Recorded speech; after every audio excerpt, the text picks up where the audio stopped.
भगवान बुद्ध के पास उनका एक शिष्य आया और गुस्से में बोला, गुरुजी, राम जी नाम के एक जमींदार ने मेरा अपमान किया है। आप तुरंत चलें, उसे हमारे साथ किए गए गलत व्यवहार का सबक उसको सिखाना होगा। महात्मा बुद्ध मुस्कुरा कर बोले, प्रिय, तुम बौद्ध हो। सच्चे बौद्ध का अपमान करने की शक्ति किसी में नहीं होती।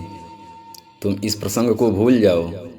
जब प्रसंग को भुला दोगे तो अपमान कहाँ बचेगा। शिष्य बोला, लेकिन उस धूर्त ने आपके प्रति भी अपशब्दों का उपयोग किया है। आपको चलना ही होगा। आपको देखते ही वह अवश्य शर्मिंदा हो जाएगा और अपने किए की क्षमा मांगेगा। बस मैं संतुष्ट हो जाऊंगा। महात्मा बुद्ध समझ गए कि शिष्य में बदले की भावना प्रबल हो उठी है। अभी इसे उपदेश देने से कोई लाभ नहीं होगा। कुछ विचार करते हुए बुद्ध बोले, अच्छा वत्स, यदि ऐसी बात है तो मैं अवश्य ही राम जी के पास चलूँगा। उसे समझाने की पूरी कोशिश करूँगा। बुद्ध ने कहा, हम सुबह चलेंगे। और शिष्य ने इस बात को मान लिया। अगले दिन सुबह हुई, बात आई गई हो गई। शिष्य अपने काम में लग गया और महात्मा बुद्ध अपनी साधना में। जब दोपहर होने पर भी शिष्य ने बुद्ध से कुछ नहीं कहा तो बुद्ध ने स्वयं ही शिष्य से पूछा, आज राम जी के पास चलोगे ना? शिष्य बोला, नहीं गुरुवर, मैंने जब घटना पर फिर से विचार किया तो मुझे इस बात का आभास हुआ कि भूल मेरी ही थी। मुझे अपनी गलती का भारी पश्चाताप है। अब राम जी के पास चलने की कोई ज़रूरत नहीं। भगवान बुद्ध से एक शिष्य ने पूछा, भगवान, क्या अवसर सबको बराबर मिलते हैं? बुद्ध ने कहा, अवसर सबको बराबर मिलते हैं।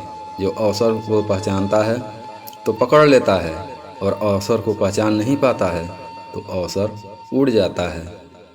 हम इसे तुम्हें कहानी के माध्यम से बताते हैं। एक बार एक व्यक्ति एक चित्रकार की दुकान पर गया। उसने वहाँ पर अजीब से दो चित्र देखे। पहले चित्र में चेहरा पूरी तरह बालों से ढका हुआ था और पैरों में पंख थे, और दूसरे चित्र में सिर पीछे से गंजा था। व्यक्ति ने पूछा, यह चित्र किसका है? चित्रकार ने कहा, अवसर का है। इसका चेहरा बालों से क्यों ढका है?